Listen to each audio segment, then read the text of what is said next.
I was a little intimidated when Denise asked me to kick off a conversation on resilience because I'm in a urban planning department, and I know enough to know that nobody knows what the hell they're talking about when they say resilience. Um, I was part of a group panel at MIT of professors who were tasked with thinking about the environment and resilience, and we spent 2.5 years arguing with each other. And I stopped going to the meetings, to be honest. And so I know it's a hard thing to really work on. You know, the engineers to deal with climate change wanted to put mirrors in outer space to deflect the sun and like manage sunlight. And I was like, that's, you guys can't even build a harbor tunnel in Boston without the roof falling in and like killing people, and like we're gonna bank every, and you know, you get into these kinds of like back and forths that go on and on. But that really reflect how siloed we are and how difficult it is for us actually to talk across our area of specialization or our industry or whatever. But that's what really needs to happen. I will say one of the things positive that came out of that panel I was on was I became much more aware of actually how terrifying the environmental crisis is. It's not just gases, it's not just energy, water and pharmaceuticals going into water and combining under all different kinds of conditions and then flowing into the oceans. And I asked the scientists, like, what's the effect of that? And they said there's no way we can model it. It's just too complicated, too many variables. There's no way we can model it. Even with the most advanced computers we have, we can't model this. We just know it's messed up. And it's affecting people, it's affecting fish, it's affecting organisms. We just don't know. So anyway, I was scared to death. After 2.5 years, things are bad. But let me just say, when we started Emerald Cities, we were very much aware that we needed to address more than just buildings. And that was a conversation from the very beginning. We talked about water, and you know, we are now consuming worldwide. We are not on a sustainable path in terms of fresh water. We're just going to run out of it, consuming it the way we do. We have to deal with rising sea levels, as you all know. But when you look at our practice, and I really think we have to learn about what resilience is in the course of practice, we continue to build cities in deserts, both in the US and worldwide, and you don't need a whole lot of like research to know that's a dumb idea. There's no water in deserts. You know, you have to pump it in, and from a water standpoint or an energy standpoint, that's not super smart. We grow a lot of half our agriculture in deserts, and we have to pump the water in and air condition it to take it out and so forth. And, you know, right off the top, you know, there's some things we do wrong. And when it comes to the ocean, a lot of engineers are saying, well, we'll just build walls everywhere and we'll block the ocean, which is kind of how we've been educated to think about nature. Engineering can manage nature. We can dominate nature, you know, and we're going to build a wall. To hell with rising sea levels. We'll just like build. Look at Rotterdam. We're going to build everything. Rather than how do we accommodate oceans rising, is maybe we should be building canals and pathways for the water to come, not treat the water as an enemy, but treat the water as a friend. Maybe we should put turbines on the canal so they can generate energy as it flows in and out with the tides. That's a different way of thinking. And there are deep philosophical kinds of differences embedded in these different ideas that, you know, we needed to dig into. So we knew these were problems. We know air quality is a problem in many countries. In India and China, breathing itself is a problem. In Beijing or New Delhi, broadband and internet, you know, have been mentioned. In New York, some of the hospitals, when Sandy hit, lost their record system completely. So people were undergoing radiation treatments for cancer, and the hospital couldn't tell whether they were at the end of their cycle, the beginning of their cycle, you know, and it was extremely dangerous, et cetera, and there was no redundancy. You know, once the system was lost, it was gone. And so, you know, we know that communication infrastructure is vital now. And so there are a lot of different aspects of resilience or things that need to happen in the built environment. in order to handle climate change, as it unfolds, many, many things. However, there's also, and equally important in my opinion, there's the social side. During a disaster like in Katrina, you see very quickly that the social problems in a city come to the fore. And so, just as bad as Katrina, the water was, for many people who got stranded on their houses, was rape. When people were vulnerable and they were raped. The people who had to stay in the stadium, and underwent all kinds of hardships in the stadium, that was just as bad as the water itself. I like to fish, and so my favorite fishing shop in New Orleans is in the Warehouse District, and so I went there and I asked the woman who runs the fishing shop, how'd you do during the storm? And she said, well, the local police precinct robbed my store. The police robbed her store. $150,000 worth of stuff the police robbed out of her store. And she said the fire department, which is across the street, reported the police, and the police then went and threatened the fire department with guns, right? And she was telling me this whole story. Now, those of you who know New Orleans know that an underpaid, undertrained police force in New Orleans has been a problem for a long time. Some officers were even committed murders during the storm, right? And that problem's been around, people have known about it, but when you have a crisis, you can't isolate. These social problems come right in your face. All of us know there are poor, dangerous parts of D.C. or New York or whatever city you're on, but most of us live sheltered from that, and we think we're safe, we're secure. But when there's a disaster, no. Southeast is here, right? Ninth Ward is in Lakeview. Central Brooklyn is in the Upper East Side where Bloomberg lives. Things change, your social vulnerabilities come to the fore, so better to think about it ahead of time.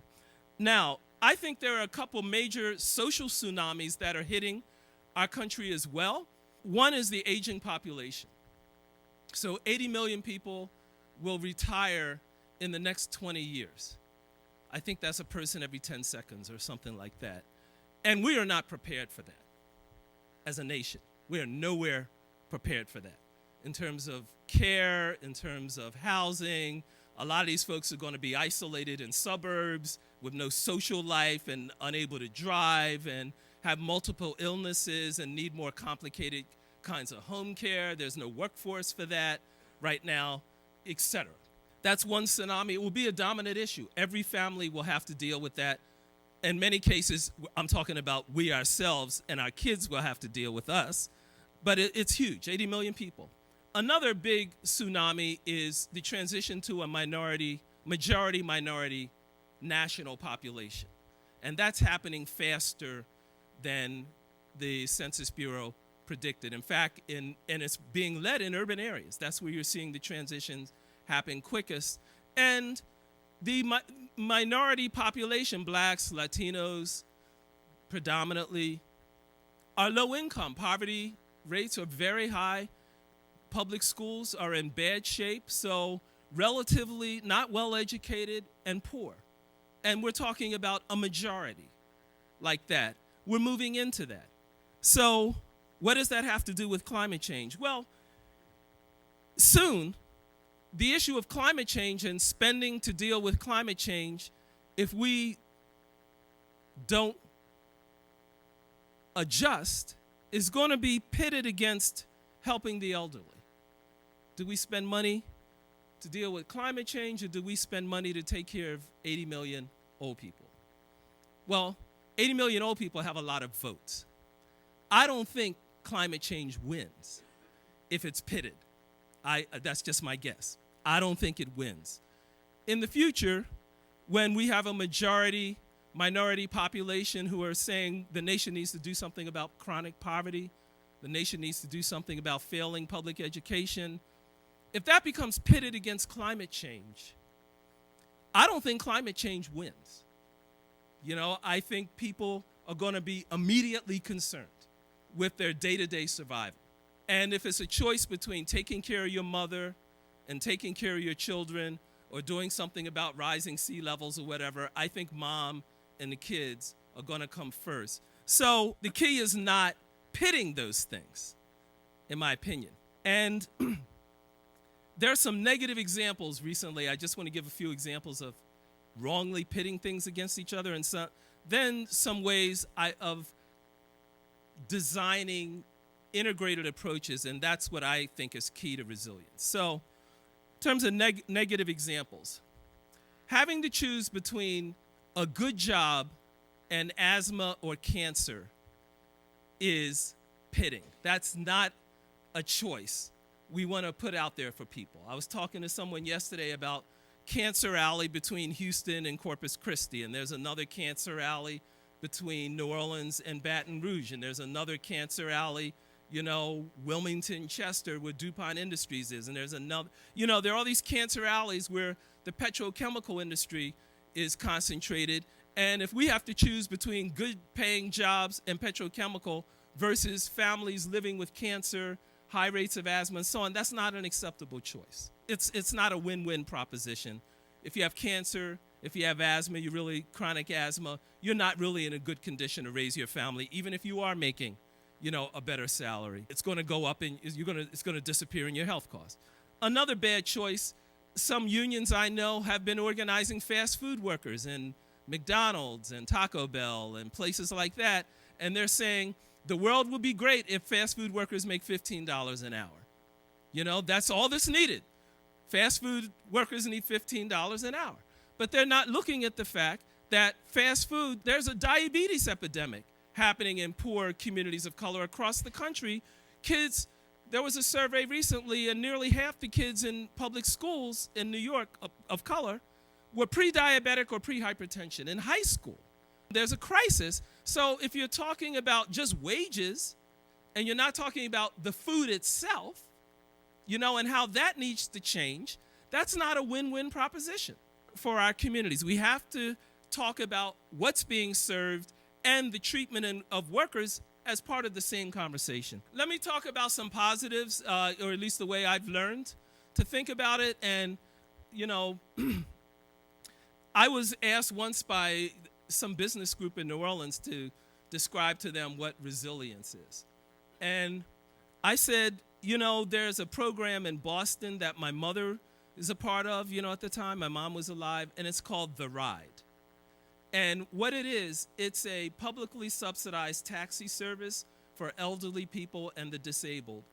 And for $3, my mother could go anywhere in the metropolitan Boston area, anywhere, for $3. And you call them, they come to your house, they pick you up.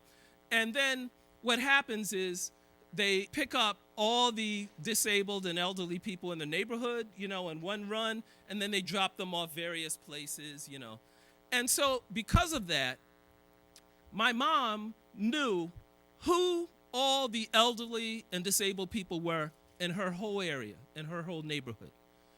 In the case of a disaster, if the bus driver didn't make it, my mother could direct anybody driving a car. Here's where Mrs. So-and-so is. Here's where so-and-so lives.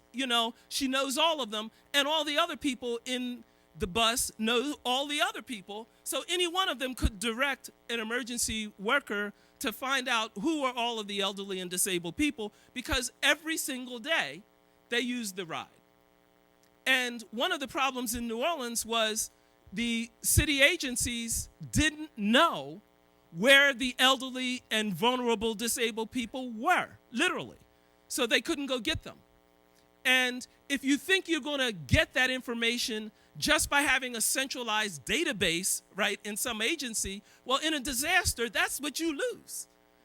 And so what I said to the businesses in New Orleans is, that elderly and disabled people need transportation in New Orleans right now. You've known this all along, but you didn't do anything about it. So when you have a disaster, that's what makes the disaster a catastrophe. That's what makes the storm a catastrophe. If you want to avoid catastrophe, if you want to be resilient, then do the right thing now. Do the right thing every day. Make it part of how you do your normal business. Do the right thing. So that's one. Another example I want to give was in Haiti. And so I was working in Haiti, still do, after the earthquake, and we were trying to rebuild a community there were 700,000 homeless people in Port-au-Prince, and we were trying to build a community on the outskirts of town called Zoranger. And we're trying to figure out like how to do it. And we came across this compound in a very dense area of the city where there was a tent city of 10,000 people, and it was super crowded. And there was a Brazilian group there named Viva Rio. And they, an NGO, they were working there, had been. And one of the big issues in Port-au-Prince after the earthquake was toilets. There weren't enough public toilets. And here was a community of 10,000, and I didn't see any public toilets. I know there must have been one somewhere, but there were like none, hardly any. And so this Brazilian group built a public toilet with like 40 stalls, and they built it one story off the ground. You had to walk up a flight of stairs. So I was like, why you make people walk up the stairs to use the toilet and all this kind of stuff? And what we learned was they built it one story off the ground so that gravity, when people went to the bathroom, the gravity would drop, the waste down. And they had an underground concrete tank that caught the waste. And then the liquids from the tank flowed off into, right in the middle of the city, a garden area, and the plants naturally cleaned the water. And then the water went down to a pond, and they were growing fish in the pond. And they were selling fish for the people in the tent city behind for food. And the solid waste in this tank gave off methane gas. And they were capturing the methane gas, and you could pipe it 7/10 of a mile without losing pressure. So they were providing cooking fuel for the tent city behind the toilet. Now, if you know something about Haiti, if you're flying over the Dominican Republic to Haiti, which is one island, you know when you hit Haiti when it goes from green to brown. The Dominican Republic is green. They have trees everywhere. As soon as you hit Haiti, it's brown. And that's because the people have cut down virtually all the trees for cooking fuel. There are no trees left. So when it rains, there are mudslides, and the erosion has wiped out the topsoil, so it's very hard to maintain agriculture, and it's just deepened the poverty in a negative cycle. So what these Brazilians did with the local community, they took the solid waste that fell after it was used. It gave off methane gas, so people no longer had to cut down trees, A. Then B, every 3 months, they would take the solid waste out of the tank, bury it for 9 months, and then it becomes fertilizer. And they were using the fertilizer to grow plants and vegetables, which they sold very cheaply, so people could plant trees and plant vegetables. And so they had figured out a way, A, to help generate income, to help deal with the environmental issue of chopping down trees. So we took that idea and we put it into this planned community, work with the community on the outskirts of Port-au-Prince to put these biodigesters, they've called, in the community. Then you can plant trees. Trees then mean in the summertime there's shade for the local school because it gets really hot in Haiti. And try studying in a 110-degree room, which is what these schools become, with no shade, just concrete in the bright sun. And having trees right away lowered the temperature. It just was a change in the quality of life. And this whole approach enabled us to combine income generation with environmental protection, with food, and in a positive cycle. 2 other examples. Michael Peck is in here. Michael Peck is the U.S. representative of Mondragon, which is a group of Spanish industrial cooperatives in the Basque region of Spain, and they do $20 billion a year in sales, and mainly they do auto supply parts. And Michael Peck came to me a year ago, and he said, what is New York doing with this Hurricane Sandy money? I said, I have no idea. He said, well, if New York is willing to use some of its Hurricane Sandy money to put electric car recharging stations in place and neighborhoods that are being retrofitted, I think the auto industry will build an electric car plant in New York, and it can be a cooperative, it can be worker-owned, the workers, can really be great jobs.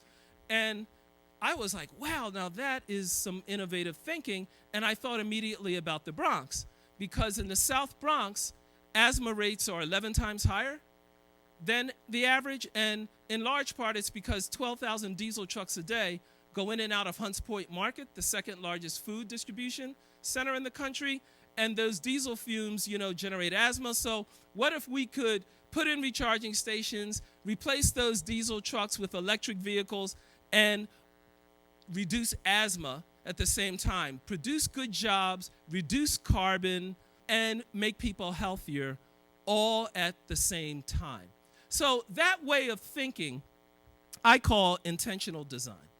It's putting our values, putting our recognition that we have to deal with the environment and social inclusion and economic issues together, and democracy together, putting it into the design of projects itself, of how we actually rebuild the infrastructure itself. And that touches on many issues.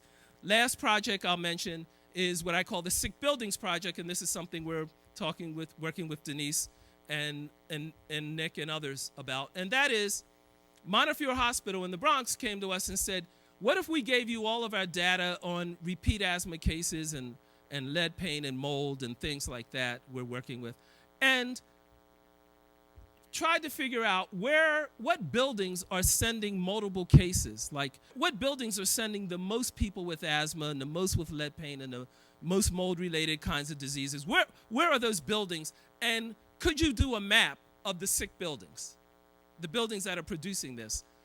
And then I said, well, yeah, we could do the map. And the hospital was saying, and then let's fix the buildings. And I said, why don't we do energy retrofits at the same time we do asthma retrofits and remove lead paint and deal with mold? Why don't we do it all at the same time? Because my guess is those very same buildings will be very wasteful of energy. And so now we're launching a project with Montefiore to identify the buildings and then do these combined retrofits on the theory that some of the savings from the energy cost, energy efficiency, can be used to pay for asthma and removing mold and things like that. That's the model that we're just, starting to work on with Montefiore, and Denise is talking to folks in California. We hope to do it there as well. And all I want to say about all of these things is it's a way of thinking. It's a way of thinking of trying to cross silos, trying to bring together community well-being, health, the environment, income, and democracy and ownership all into one conversation. We certainly need more work on finance and accounting to make sure the benefits of these kinds of approaches are distributed intentionally as well, so that everyone has plenty of incentives to keep working on this, the people we want to be engaged. But to me, this is where we have to go as Emerald Cities and as people who are concerned about social justice and the environment. Thank you.